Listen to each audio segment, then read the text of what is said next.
Programa Isso é Agro. Oferecimento IMAC, PREM, Programa de Reinserção e Monitoramento. Sicredi, não é só dinheiro, é ter com quem contar.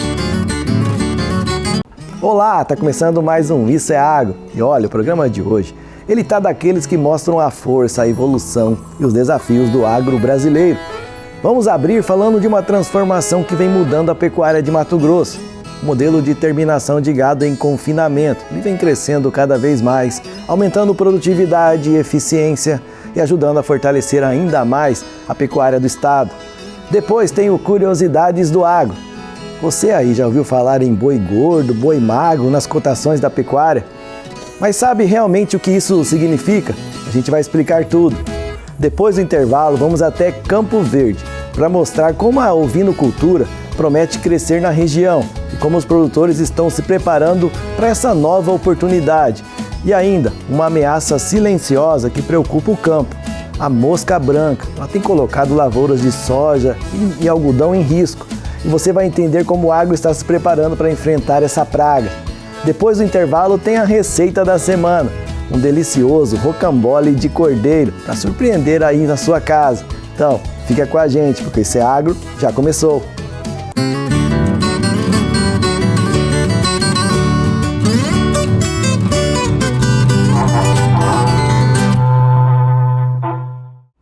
A pecuária moderna exige cada vez mais eficiência.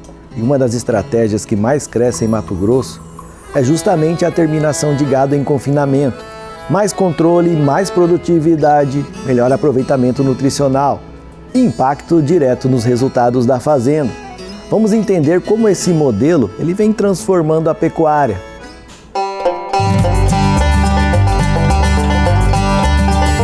A pecuária brasileira está vivendo uma nova virada de chave. Depois de anos em que o boi era sinônimo quase exclusivo de pasto aberto, a terminação intensiva ela vem ganhando espaço, tecnologia e escala. E em 2025, o Brasil confinou cerca de 9,25 milhões de cabeças, alta de 16% em relação ao ano anterior. E a projeção para 2026 é de novo recorde, chegando perto de 9,5 milhões de animais terminados no coxo. Mato Grosso segue na liderança nacional, com cerca de 2,2 milhões de bovinos confinados. E esse crescimento ele não acontece por acaso. Mato Grosso reúne 3 ingredientes que fazem toda a diferença nessa conta: boi, grão e escala. Aqui, a produção de milho e soja está perto das fazendas. E o que antes era apenas a lavoura, agora também vira estratégia para a pecuária. O alimento que sai do campo pode voltar para dentro da propriedade, em forma de ração, reduzindo o custo, encurtando o caminho e aumentando a eficiência. E foi para entender essa nova realidade que nós viemos até Rondonópolis acompanhar de perto um tour por um confinamento. A ideia é mostrar por que esse modelo deixou de ser apenas uma alternativa e passou a ser uma peça importante na pecuária moderna. Hoje o dia aqui na Fazenda São Bruno começou cedo. Mas não foi um dia qualquer. Produtores de várias regiões, pecuaristas do Mato Grosso todo, vieram aqui para conhecer um pouquinho das técnicas e tudo que está sendo feito aqui nesse confinamento. É um jeito de trocar experiências e aprender junto. Vamos mostrar tudo o que aconteceu nesse dia para você.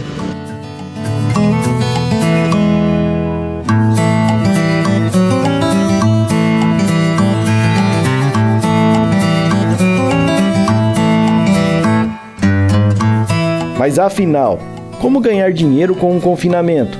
Foi exatamente essa pergunta que reuniu produtores aqui em Rondonópolis. Durante o tour técnico, especialistas literalmente abriram a caixa preta de uma fazenda modelo, que hoje abate cerca de 25 mil animais por ano, mostrando números, estratégias, erros, acertos e os bastidores da operação.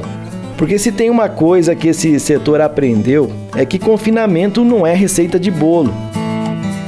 Nós, inicialmente, no grupo, iniciamos um confinamento numa outra propriedade deles, em 2012, e com 500 animais, né? Aí evoluímos para essa propriedade em 2018, até eu tive a honra de poder demarcar onde seria o confinamento, né, inicialmente, onde no ano de 2025 nós passamos aqui, conseguimos que eles terminassem 25 mil cabeças durante o ano de 2025. O interesse desse evento foram para alguns parceiros e clientes e prospectos de pessoas muito bem relacionadas conosco, que a gente queria mostrar, tanto que nós fizemos muito regionalizado, e que a gente queria mostrar a tecnologia do SnapLade. O que o SnapLade tem trazido de desempenho, de retorno, e para essas dietas e a eficiência dele. Tecnologia aí usada hoje, não ainda em larga escala, mas que a gente gostaria de abrir para o conhecimento desses confinadores que aqui estão hoje. E se antes a alimentação no confinamento era vista quase como algo básico, hoje ela virou ciência. As estratégias nutricionais evoluíram muito.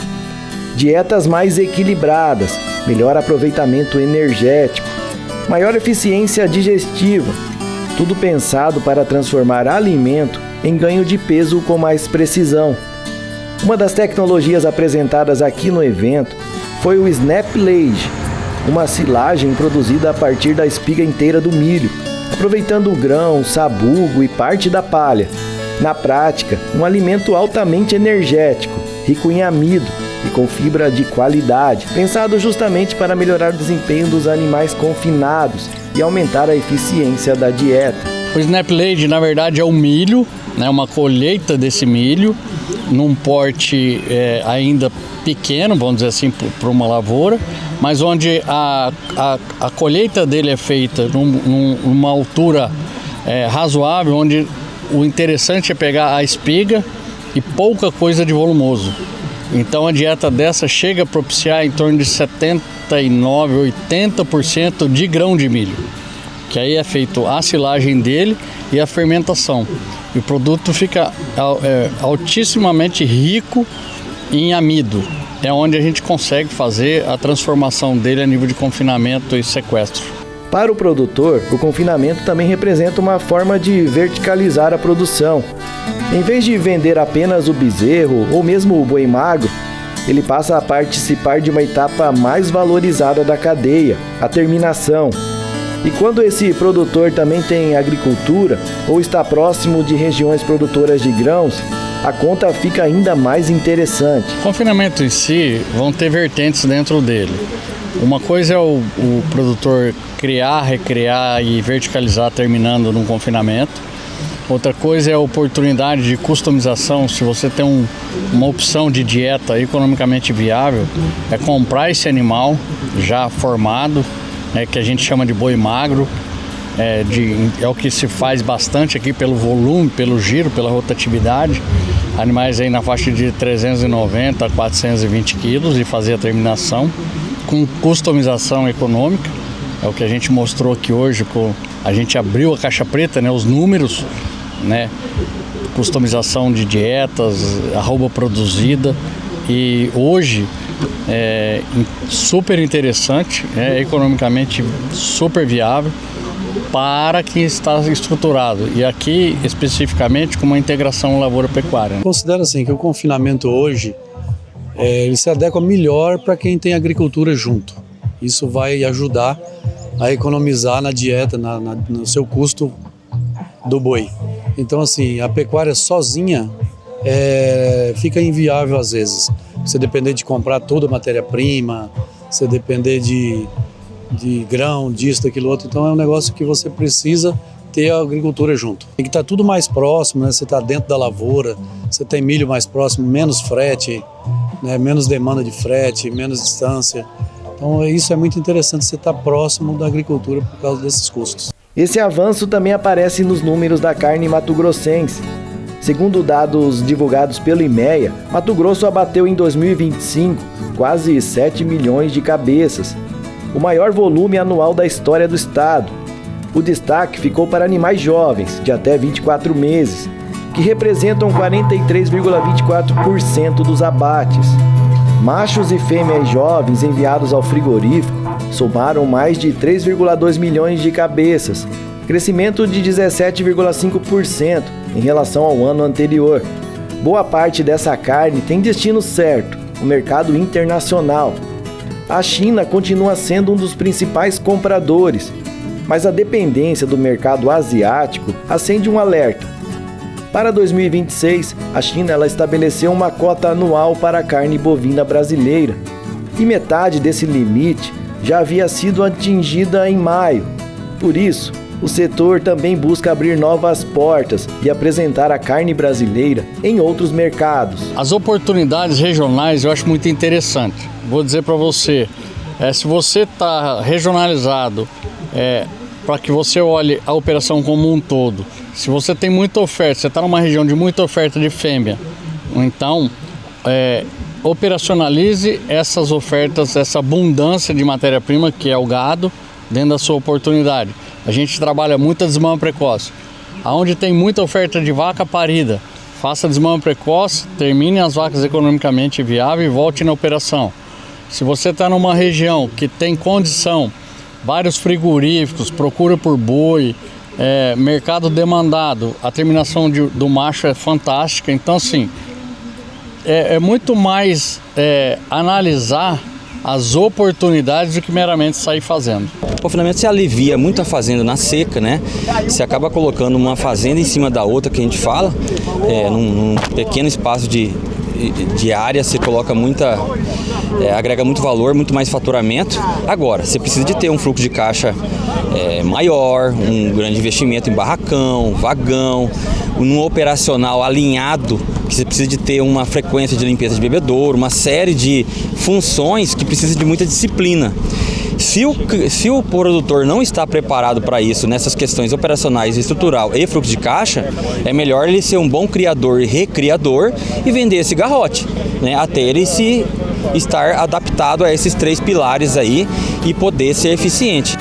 No fim das contas, o confinamento ele não substitui o pasto, ele complementa. É mais uma ferramenta para o pecuarista produzir melhor, girar mais rápido, aproveitar melhor os recursos da fazenda e entregar uma carne cada vez mais padronizada. Em Mato Grosso, onde a lavoura e a pecuária caminham lado a lado, esse modelo encontra terreno fértil para crescer. E se antes o boi engordava seguindo apenas o ritmo da natureza, agora ele também segue o ritmo da gestão, da tecnologia e da integração produtiva. Do pasto até o coxo, da lavoura, à carne, Mato Grosso mostra que a pecuária do futuro já começou.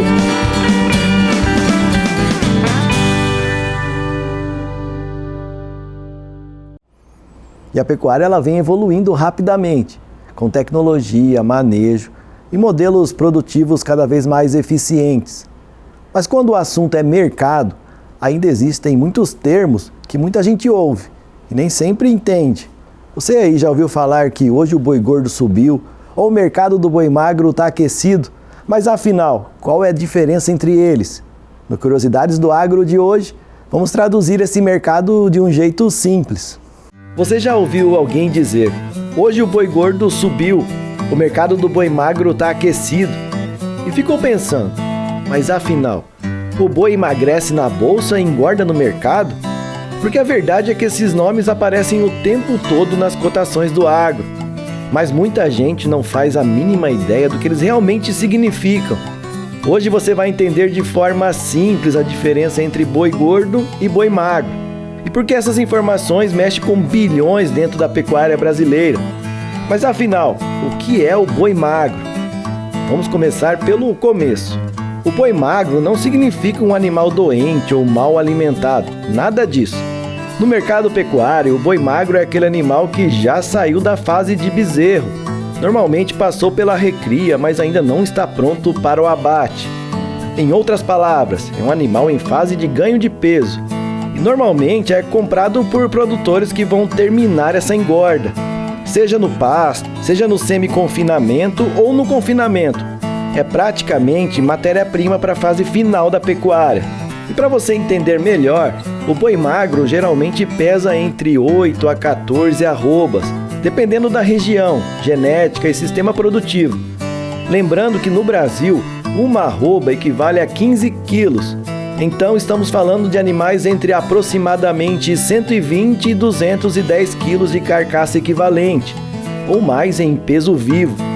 Agora, o que é o boi gordo? Agora entra no famoso das manchetes. O boi gordo é o animal terminado, pronto para o frigorífico, pronto para o abate. Ele já atingiu o peso, acabamento de carcaça e padrão comercial exigido. Ou seja, esse é o boi que efetivamente vira carne. Agora vamos entender como eles são negociados. O boi gordo normalmente é negociado em arroba. Por isso que você ouve, a arroba do boi gordo está a R$320, porque o mercado paga pelo peso. Já o boi magro costuma ser negociado por cabeça, ou em alguns casos também por arroba, dependendo da região e da negociação, e porque os dois preços importam. Agora vem a parte estratégica. Imagina um produtor que compra um boi magro para engordar. Ele precisa olhar quanto pagou no boi magro, quanto vai vender no boi gordo e quanto gastou com nutrição, manejo, sanidade e estrutura. E aí que está a margem. Se o boi magro sobe demais e o boi gordo não acompanha, o lucro aperta. Por isso essas cotações são acompanhadas de perto. Vamos dar um exemplo simples. Pensa assim, o boi magro é como comprar um carro sem terminar a montagem. E o boi gordo é o carro pronto para entrega. Quem faz a terminação agrega valor, mas também assume riscos. E agora vamos falar do tamanho desse mercado. O Brasil, ele tem o maior rebanho comercial bovino do planeta e movimenta bilhões de reais todos os anos.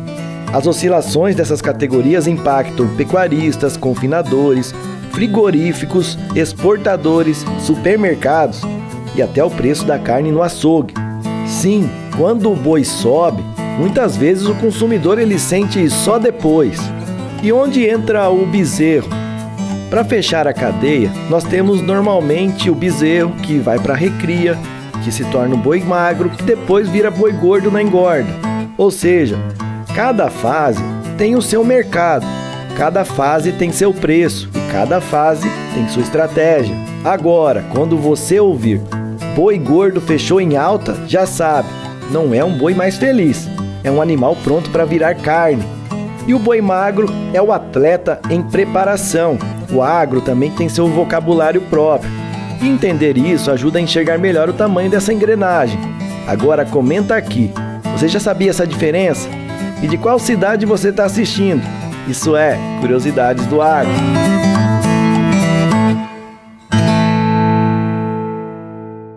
Agora ficou fácil entender. E falando em novidade, tendências e tudo que movimenta o agro, chegou a hora do Agro Online, com os vídeos, curiosidades, tecnologias e os assuntos que deram o que falar no agro nesta semana.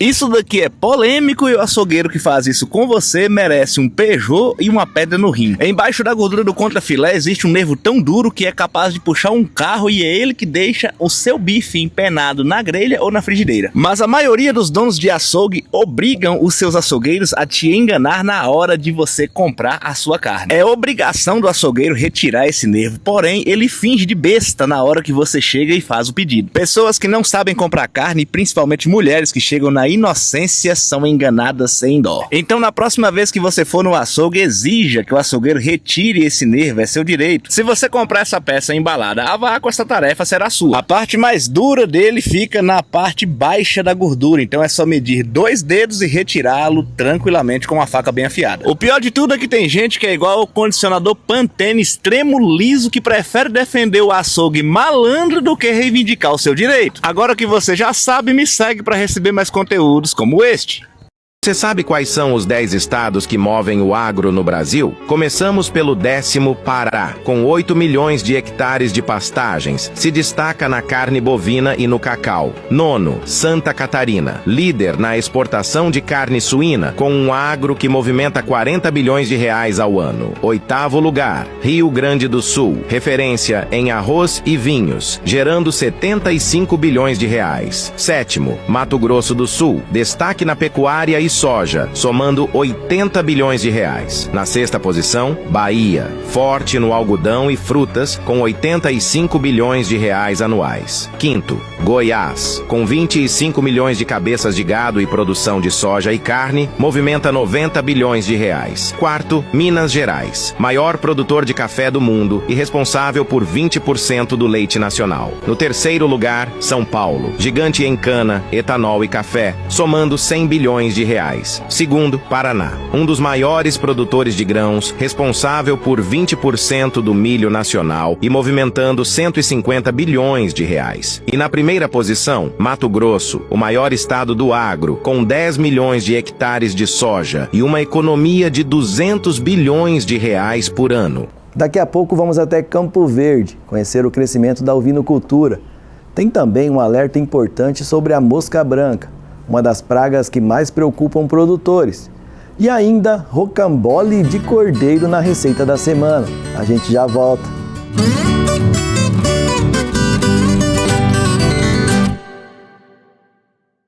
O agro de Mato Grosso não para. E quem faz ele acontecer também não. Se hoje somos referência, é porque tem produtor que faz o certo todo dia. Atualize o estoque de bovinos, bubalinos e demais espécies da sua propriedade no escritório do INDEA ou pelo módulo do produtor. E atenção, sem a atualização, a emissão da GTA pode ser bloqueada. Evite transtornos e multa. E não se esqueça da vacinação contra a brucelose. FESA, Mato Grosso.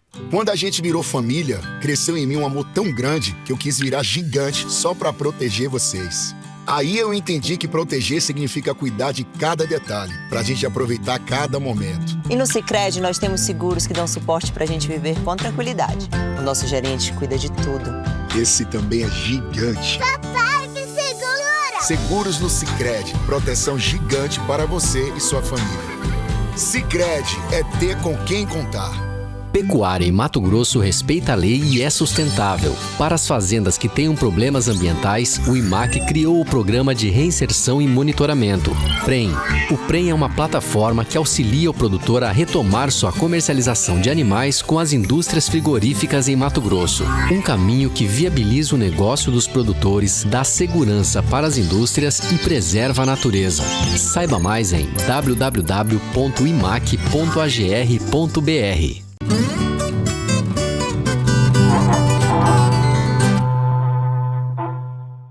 Estamos de volta com o Isso é Agro e agora vamos falar de uma atividade que vem ganhando espaço e pode representar uma grande oportunidade para produtores. Campo Verde começa a olhar com atenção para a ovinocultura, uma atividade que pode crescer forte na região, gerar renda, diversificar a produção e abrir novas oportunidades no campo. Mas para isso, organização, escala e estrutura serão fundamentais. Enquanto a bovinocultura ela domina os pastos brasileiros, existe uma cadeia menor em tamanho, mas enorme em potencial. O Brasil tem hoje um dos maiores rebanhos ovinos da América Latina, com produção concentrada principalmente no Nordeste e no Sul. Mesmo assim, a carne ovina ainda ocupa pouco espaço no prato do brasileiro. E justamente aí que mora a oportunidade, porque onde muita gente ainda vê como um nicho, outros já enxergam como um mercado pronto para crescer. Em Mato Grosso, gigante quando o assunto é produção animal, começa a olhar com mais atenção para esse segmento. A ovinocultura por aqui ainda é puxada principalmente por pequenos produtores e propriedades familiares.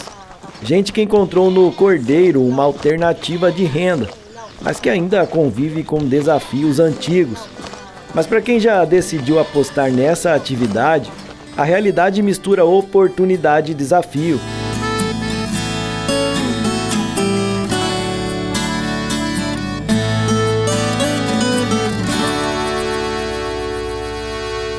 No início, porque a gente começou praticamente do nada, né? Daí então a gente preocupava porque não tinha quase renda, né? Então aí nós tínhamos que tirar do outro lugar, da loja lá que a gente tem na cidade, para investir aqui, né? E daí foi indo que hoje já encaminhou melhor, já consegue ter uma rendinha aqui, né? E daí começamos com os carneiros, né? E começamos acho com umas 4, 5 matrizes ali, e foi aumentando, a gente foi comprando mais alguma e hoje está beirando uns 60 cabeças ali. O potencial existe, mas crescer ainda não é tão simples. Questões sanitárias, manejo técnico, genética e estrutura são desafios conhecidos. Mas existe um problema que trava praticamente toda essa cadeia: a falta de abate inspecionado. Sem frigorífico preparado, muitos produtores ficam limitados. Qual é o objetivo nosso? Organizar a cadeia produtiva. Qual é o maior problema da ovinocultura, não só de Campo Verde, mas do estado, do Brasil? Comercializar. Comercializar do modo legal, no modo inspecionado, no modo legalizado, para poder você oferecer para o cliente, para a dona de casa, um produto de qualidade, um produto certificado, e porque nada que é ilegal prospera, né? Então o objetivo nosso é fazer o abate certificado, fazer o abate legalizado, trabalhar com marca própria, agregar valor ao produto do nosso cooperado. Esse é o objetivo. E aí nasce um círculo que parece difícil de quebrar. O produtor não aumenta porque não sabe se terá para quem vender. E o frigorífico ele não investe porque ainda não vê volume suficiente. É aquele velho impasse que trava muitas cadeias em desenvolvimento. Mas essa história pode começar a mudar. Em Campo Verde, a aposta para mudar esse cenário passa pela união dos produtores. Porque sozinho, o pequeno criador quase sempre encontra limite. Mas organizado, ele ganha força, escala, mercado. A união em cooperativa é definitivo. O primeiro ATEG Senar, do Senar aqui foi solicitação da cooperativa nossa. A Cooperavinos veio ao sindicato, procuramos o Adair aqui, o presidente Alexandre na época, e fizemos a solicitação, e assim que nasceu o primeiro ATEG da ovinocultura do Campo Verde. Então, você se unir em cooperativa é muito bom porque várias pessoas têm a mesma deficiência. Então, se você unir todas essas pessoas para poder trabalhar em conjunto, um aprende com o outro e tem mais força para poder trabalhar, né? Um sozinho não faz nada, mas uma cooperativa de 20, 30, 40 pessoas tem mais representatividade, né? Mas crescer não significa apenas aumentar o número de animais. Sem gestão, sem técnica e sem acompanhamento, a conta pode não fechar. E é justamente aí que entra o apoio técnico no campo. No início dos atendimentos, a gente já está quase há 2 anos e meio fazendo esse acompanhamento, e ele tinha recém-chegado na propriedade, tinha poucos animais, mas já tinha uma estrutura, já tinha o aprisco, o antigo aprisco, já tinha a pastagem, né, que é essa área de pastagem nesse local. Mas ainda a produção era pouca e não via a atividade como uma atividade rentável dentro da propriedade. E aí, a partir do momento que a gente começou a trabalhar em cima de sanidade, de nutrição, fazer esses acompanhamentos iniciais, e aí a gente começou a planejar o aumento, né, a expansão da atividade dentro da propriedade. Depois de 1 ano e meio ali, a gente planejou esse novo aprisco. Esse aprisco hoje ele tem mais de 100 metros quadrados, ele comporta quase 120 animais, ele já tem uma área de cripe, já tem uma área para terminação dos cordeiros, né? E aí depois a gente foi planejando a questão de silagem, de aumento, até de aquisição mesmo do rebanho, né? De comprar novas matrizes, investir numa genética de um reprodutor. E isso foi expandindo a atividade, né? O primeiro passo da assistência técnica, nós como profissionais precisamos entender a situação do produtor. Qual que é o objetivo do produtor, a estrutura, tudo que ele tem aqui de animal, de cerca, de pastagens. E aí, a partir disso, a gente faz um reconhecimento da área, um levantamento, e aí começa a trabalhar em cima de planejamentos anuais mesmo. Dentro de 36 meses de trabalho, são 3 planejamentos, né? E aí a gente vai colocando metas e vai atingindo essas metas, vai reprogramando novas metas. Então, praticamente 80% do que foi colocado aqui foi conseguido atingir com sucesso e foi alavancando a produção aqui da propriedade. Esse programa do ATEG do Senar, que chama Assistência Técnica e Gerencial, capacita o produtor cada vez mais para ele ficar eficiente na produção dele.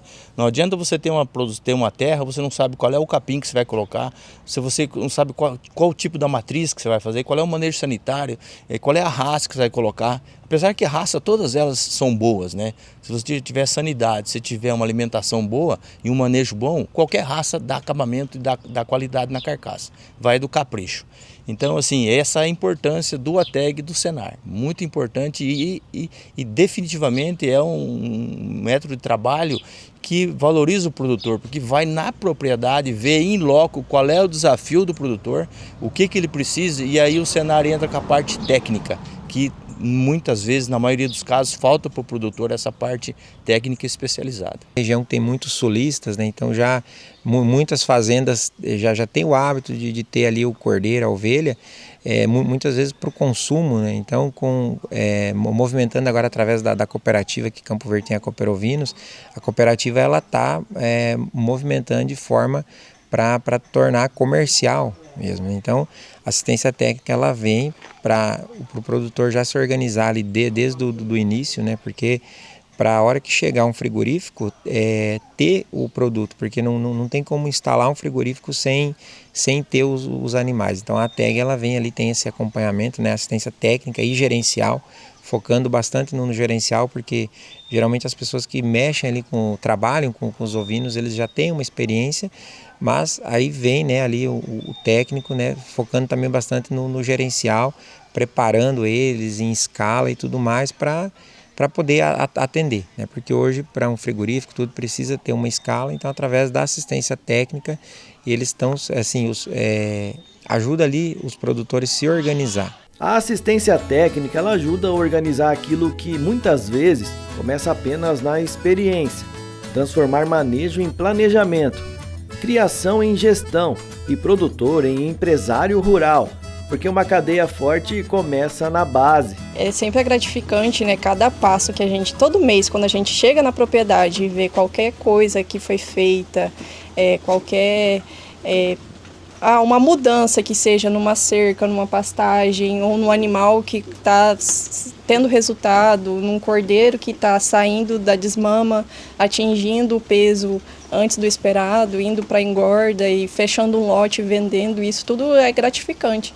Então é um resultado, né? É um resultado de meses, de anos de dedicação e de conquista também do produtor, né? Porque a gente vem uma vez ao mês, mas todos os outros 29, 30 dias, quem faz o sucesso da propriedade é o produtor. A ovinocultura em Campo Verde está muito boa, né? Depois que a gente se especializou via Senar e a gente está na boca do caixa ali para fazer o projeto do abatedouro, né? O projeto está pronto, uma grande parceria com a Prefeitura Municipal, porque a cooperativa não tem verba para fazer. E aí nós temos uma parceria na pessoa do prefeito Alexandre, que ontem já mandou para a Câmara Municipal o projeto de cessão da área para a gente fazer o frigorífico, né? Por 20 anos eles vão ceder a área para a cooperativa e o projeto já está pronto, também custeado pela Prefeitura Municipal. Então, assim, a gente precisa dos órgãos públicos para a gente poder se organizar, mas se o Tarcísio vai lá na Prefeitura ou fulano de tal ou outro, é atendido diferente que você vai representando um grupo de produtores. Por isso a importância de você trabalhar em cooperativismo. Qual que é o objetivo que o senhor tem com a ovinocultura? Onde que o senhor quer chegar? Olha, eu estava querendo chegar pelo menos com as 50 matrizes aqui, né? Porque o espaço é pequeno, mas a gente vai vendo o que é melhor, de repente a gente até aumenta depois, né? A ovinocultura em Mato Grosso ainda caminha em passos pequenos, mas toda grande cadeia um dia também começou assim, com produtores acreditando, com gente se unindo, com conhecimento chegando e com coragem de enxergar oportunidade onde muitos ainda só veem dificuldade. Talvez o futuro da carne ovina no estado ainda esteja começando agora, e ele pode nascer justamente aqui, no pasto de quem decidiu não esperar e começar.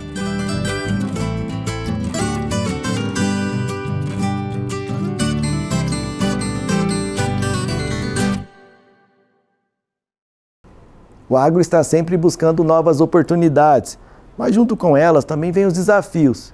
E um deles preocupa muito quem planta soja e algodão. Pequena no tamanho, mas gigante no prejuízo. A mosca branca se tornou uma das grandes preocupações do produtor rural. Ela compromete produtividade, aumenta custos e exige monitoramento constante. Vamos entender como o campo ele está se preparando para esse combate. Tem gente que olha uma lavoura pronta e vê só a produtividade. Mas quem vive o campo sabe, por trás de cada safra existe uma conta de risco que nunca fecha totalmente. Tem clima, tem o mercado, tem os custos. E tem os inimigos invisíveis, alguns com pouco mais de 1 milímetro de tamanho, mas capazes de provocar prejuízos milionários. É o caso da mosca branca. Apesar do nome, não é uma simples mosquinha qualquer. É um inseto sugador que ataca culturas importantes como a soja e o algodão, se alimentando da planta, enfraquecendo o seu desenvolvimento e abrindo caminho para outros problemas que comprometem ainda mais a produtividade. E o alerta cresce porque essa praga, que sempre esteve presente no campo, hoje ela preocupa ainda mais produtores de Mato Grosso. Porque quando uma infestação ela avança, o impacto vai muito além da porteira. Ela mexe com a produção, com os custos, com a rentabilidade do produtor e com uma economia que depende diretamente da força do agro.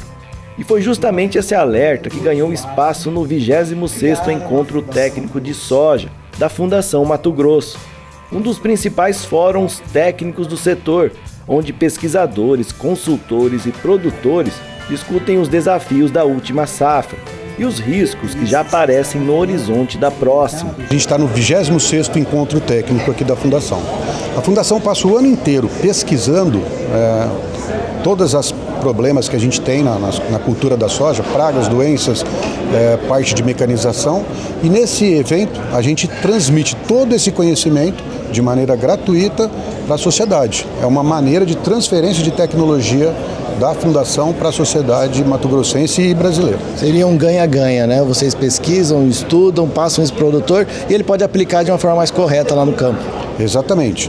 E outra, a parte principal disso, e que eu vejo como uma grande vantagem, é a custo zero para o produtor, né? O produtor ele não tem custo com essas informações.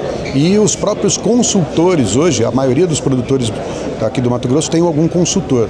O consultor vem aqui, aprende, pega dados novos e leva isso e coloca em prática, faz com que aumente a produtividade dos nossos produtores. Há 33 anos, a Fundação Mato Grosso foi criada pelos produtores para atender a demanda dos produtores. Portanto, um encontro técnico como esse, o 26º, vem trazer aquilo que há de mais importante no campo de vista da inovação, da pesquisa, no campo de vista das informações que fazem com que o produtor tome as decisões. Portanto, esse é um evento técnico, mas com foco em tomada de decisões, que norteiam toda uma cadeia da soja. Por isso que o encontro técnico recebe os produtores, recebe a indústria de químico, recebe os nossos parceiros de instituições de pesquisa, como também institutos e universidades.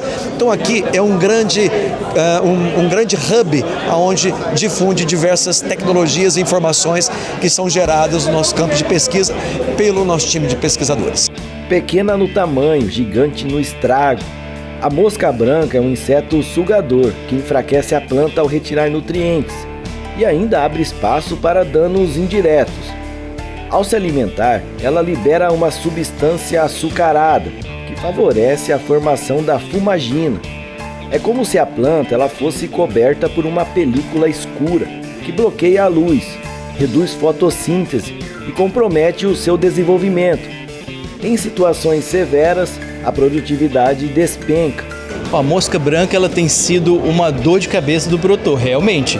E nós temos várias ferramentas, né, que podem controlar a mosca branca. Mas por que ela vira, né, essa oscilação, né, dentro da propriedade? Né? Por fatores climáticos, por biotecnologia que são utilizadas, então o tipo de variedades, tudo que são usados dentro da soja. Então com isso a gente tem uma oscilação dessa população de mosca branca. Apesar de nós termos safras com mais infestação do que outras, ela está sempre presente no sistema. Então a mosca branca está sempre ali, sofrendo pulverizações, estando exposta a moléculas de produtos que são aplicados até para outros alvos. E com o passar das safras a gente tem desenvolvimento de resistências, é um complexo de espécies ali que a gente coloca num pacote só, mas existe um complexo ali, né? Algumas com mais resistência do que outras, mais problema do que outras. Em Mato Grosso a gente tem um perfil, mas existem outros perfis da espécie no nosso país. Existe a questão de clima, que eu considero uma das mais importantes, então isso vai ser debatido até no painel aqui do Encontro Técnico de Soja, porque o clima manda muito na explosão populacional dessa praga. E controlar esse inimigo ficou mais complexo. Especialistas alertam que o uso repetitivo de inseticidas, com mecanismos semelhantes, podem selecionar populações mais resistentes, ou seja, o que funcionava antes pode perder eficiência se o manejo não for estratégico. Por isso, o combate hoje passa menos pela ideia de mais produto e muito mais por inteligência no manejo. Também tem muito do produtor estar preparado. A gente tem observado principalmente para inseticidas, né? Não é exclusividade, mas para inseticidas a gente tem uma adoção muito grande de produtos genéricos. E os produtos genéricos que são utilizados não é questão de... não estou entrando no mérito de se eles são tão bons quanto ou não, mas a gente tem que eles são produtos antigos. Se é genérico, já houve uma queda de patente e já são produtos muito aplicados nas lavouras há muitos anos. Então existem alternativas muito melhores que é 7% de adoção. E nós temos um percentual de adoção de genéricos imenso. Então, essa transição ali para os produtos patente, ela não tem ocorrido na velocidade que seria necessário. Então, a gente tem que ter, para um equilíbrio no sistema, produtos que sejam antigos, tudo bem, porque isso mexe no bolso do produtor. O produto antigo, ele tem ainda sua eficiência, mas ele tem um valor acessível. E tem que ter um produto top de linha, aquele produto que acabou de ser lançado com altíssima eficácia para balancear.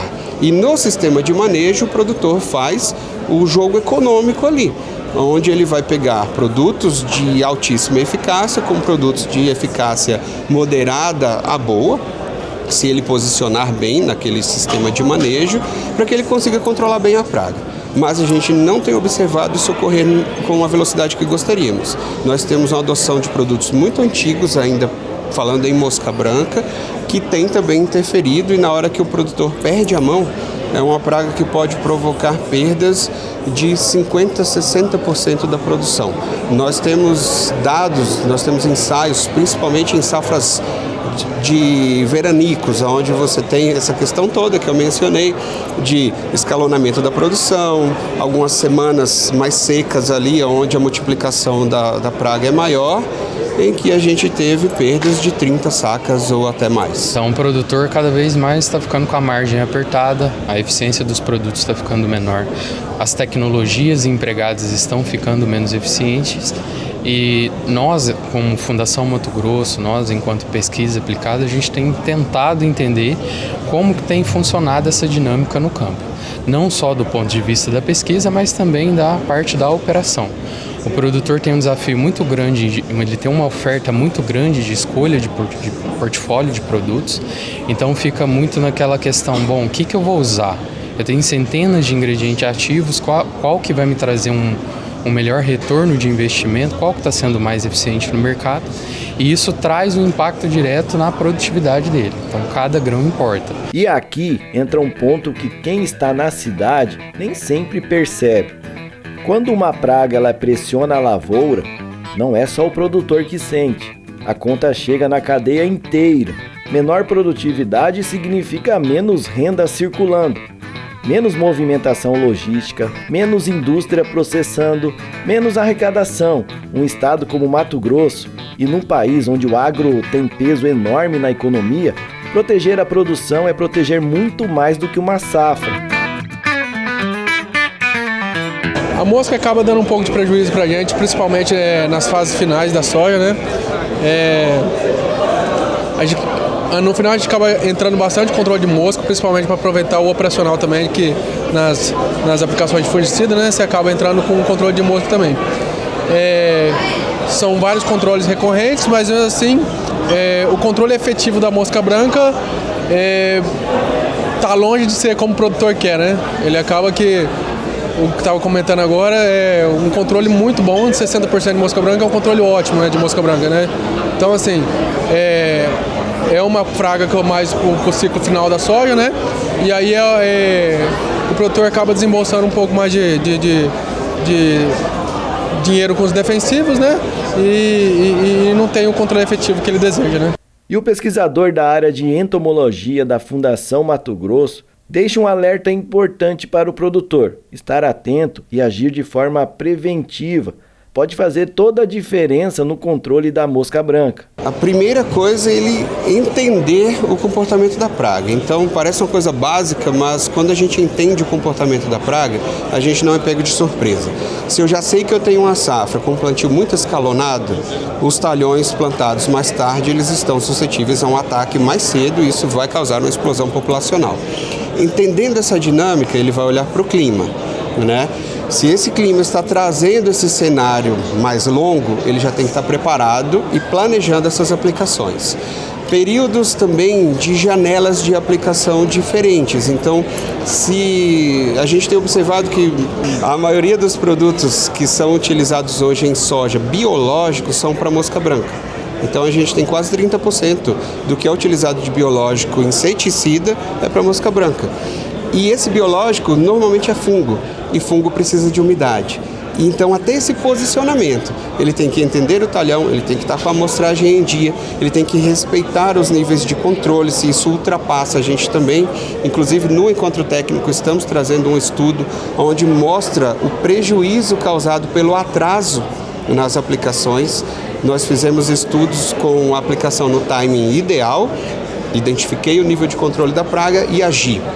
Sofri um atraso maior e nesse estudo nós trazemos as perdas em sacas, que para essa edição do nosso estudo ultrapassou 17 sacas. Então houve um prejuízo somente pelo atraso. Então veja que não é uma coisa só, é bem difícil de trazer tudo isso. Até a hora de entrar com o manejo impactou em 17 sacas nesse estudo. Então o biológico, se normalmente é fungo, eu preciso de umidade. Aí dá o veranico, eu aplico o biológico agora? Não.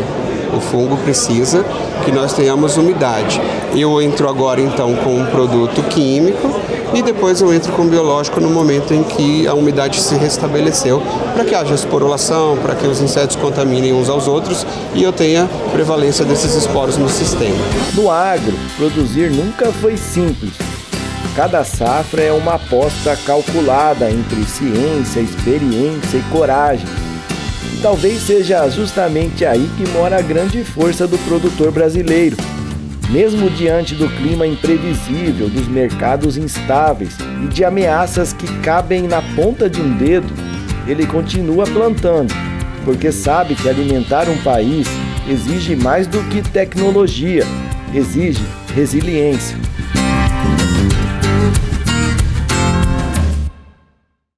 Daqui a pouco tem receita da semana. E olha, se você gosta de carne ovina, essa você vai querer anotar. A gente já volta.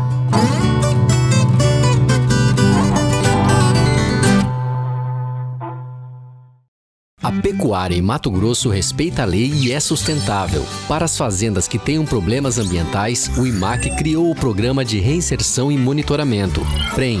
O PREM é uma plataforma que auxilia o produtor a retomar sua comercialização de animais com as indústrias frigoríficas em Mato Grosso. Um caminho que viabiliza o negócio dos produtores, dá segurança para as indústrias e preserva a natureza. Saiba mais em www.imac.agr.br. O O agro de Mato Grosso não para. E quem faz ele acontecer também não. Se hoje somos referência, é porque tem produtor que faz o certo todo dia. Atualize o estoque de bovinos, bubalinos e demais espécies da sua propriedade no escritório do INDEA ou pelo módulo do produtor. E atenção, sem a atualização, a emissão da GTA pode ser bloqueada. Evite transtornos e multa. E não se esqueça da vacinação contra a brucelose. FESA, Mato Grosso. Quando a gente virou família, cresceu em mim um amor tão grande que eu quis virar gigante só pra proteger vocês. Aí eu entendi que proteger significa cuidar de cada detalhe, pra gente aproveitar cada momento. E no Sicredi nós temos seguros que dão suporte pra gente viver com tranquilidade. O nosso gerente cuida de tudo. Esse também é gigante. Papai, que segura! Seguros no Sicredi, proteção gigante para você e sua família. Sicredi é ter com quem contar.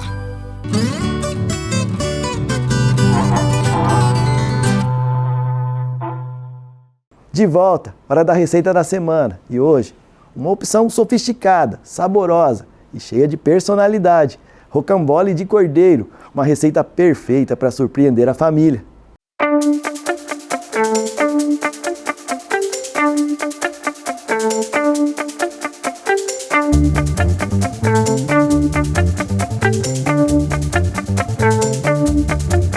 Oi pessoal, tudo bem? Eu sou Alice Casonato, chefe de cozinha, e hoje eu trouxe uma proteína bem diferente aqui para vocês.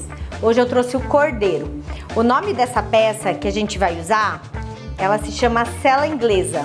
É a parte do contrafilé com o filé mignon. Então a gente recebeu aqui da Frigovino, que é um frigorífico da região de Lucas do Rio Verde, que trabalha com produtores de ovinos e tem se especializado nesses cortes diferentes para fugir um pouco do óbvio que a gente conhece, né, do cordeiro. Então, eu recebi essa peça toda amarradinha, enroladinha, e a gente vai abrir aqui juntos para vocês verem que ela vira uma manta. E o que a gente vai fazer com ela? A gente vai fazer uma farofa, vamos rechear, enrolar de novo, amarrar, assar no forno e depois a gente volta com um pouquinho desse recheio por cima dela para fazer uma crostinha bem crocante no forno e vai ficar um prato super diferente e com certeza muito gostoso. Então vou tirar aqui esse barbantinho que eles colocaram pra gente ver como fica esse corte aberto. Então olha, ele vira praticamente uma manta mesmo. O que a gente vai fazer aqui hoje? Eu vou temperar só com sal e pimenta do reino. Eu vou fazer uma farofa e o que vai ser depois a cobertura desse nosso rocambole de cordeiro. Vamos colocar então manteiga, coloquei alho raladinho, tem tomilho, alecrim, hortelã, um pouquinho de sálvia e agora eu vou colocar um pouco de castanha. Eu tô usando a castanha de caju, mas a gente pode usar castanha do Pará, nozes, até amendoim, que tiver aí em casa para trazer um croquezinho para essa farofa, vai com certeza ficar muito gostoso. O interessante dessa receita é que eu posso fazer hoje, se eu quiser congelar para comer daqui a uma semana, deixar na geladeira para assar amanhã, sem problema nenhum. A única coisa que a gente tem que cuidar é que se eu for fazer e não assar imediatamente, eu preciso esperar essa farofa esfriar para rechear o meu cordeiro, senão ele começa a cozinhar ali dentro por conta da temperatura da farofa e aí não fica legal. Então, vou preparar esse cordeiro para comer outro dia, para fazer, finalizar o preparo dele em outro dia. A gente faz a farofa, espera esfriar, recheia e freezer. No dia que quiser comer, tá lá prontinho, só colocar para assar. Agora que tá tudo bem douradinho, a gente vem com a farinha de mandioca. Não precisa colocar muita farinha também, não se preocupem com as quantidades que elas vão estar todas na descrição. Mas não se preocupa muito que a gente quer uma farofa gostosona, a gente não quer uma farofa só de farinha, né? Prontinho, farofa pronta, um pouquinho de sal. Lembrando que se a manteiga já tiver sal, dá uma provadinha, cuidado para não colocar demais, às vezes algumas castanhas também já vêm salgadas. Então corre o risco de a gente salgar tudo demais. Prontinho, vamos desligar a farofa e vamos rechear então agora essa nossa peça de cordeiro. Colocando um pouquinho aqui e lembrando também que a gente fez farofa tanto para o recheio quanto para a crosta que a gente vai fazer de finalização no forno depois. Então eu vou vir aqui, vou começar a enrolar e vou colocar mais um pouquinho da farofa. A gente termina de enrolar, como se fosse um rocambole mesmo.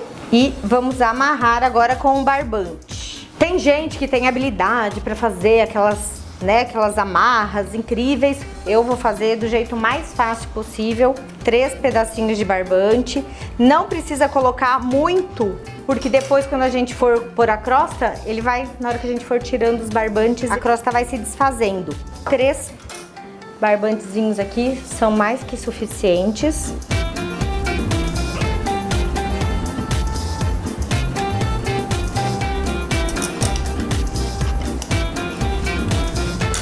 Como eu só tinha colocado sal na parte de dentro da manta, agora vamos jogar mais um pouquinho de sal aqui por cima, mais um pouquinho de pimenta do reino. Vamos colocar na forma e agora a gente vai colocar vinho branco. Eu tô colocando vinho branco seco. Você pode colocar vinho tinto, pode usar cerveja, mas eu prefiro vinho.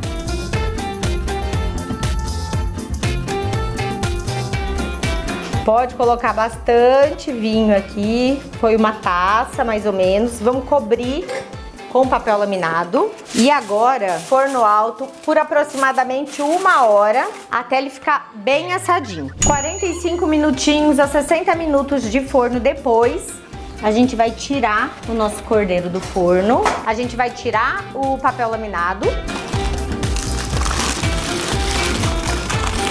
Vai estar super assadinho, não secou todo o líquido que tinha, isso é importante, porque senão também vai ressecar a nossa carne. Agora eu vou trazer aqui pra tábua e a gente vai tirar a amarração que a gente fez de barbante.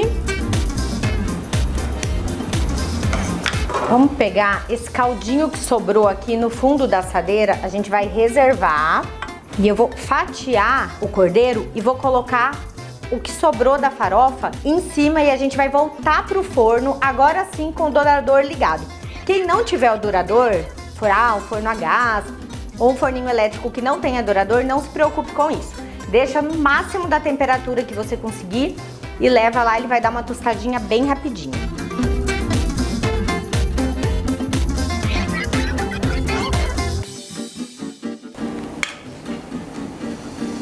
Agora a gente vem com uma camada em cima de cada fatia, com mais um pouquinho de farofa para formar uma crostinha. Então dentro dele a gente vai ter uma farofa bem umidazinha, que traz umidade, né, e garante a umidade dentro desse corte.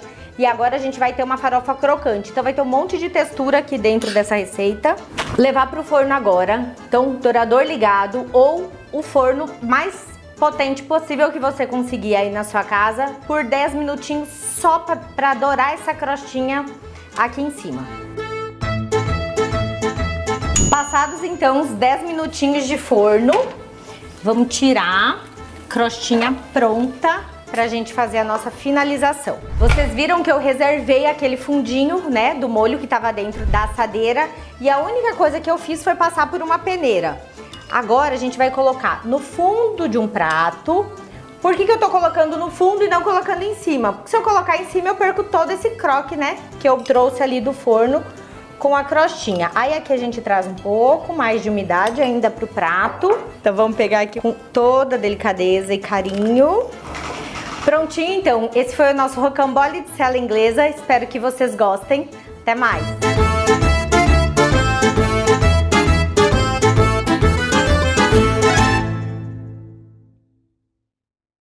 E o nosso Isso é Agro vai ficando por aqui. Muito obrigado aí pela sua companhia. Semana que vem tem mais tecnologia, mais histórias, mais curiosidades e tudo aquilo que movimenta o agro brasileiro.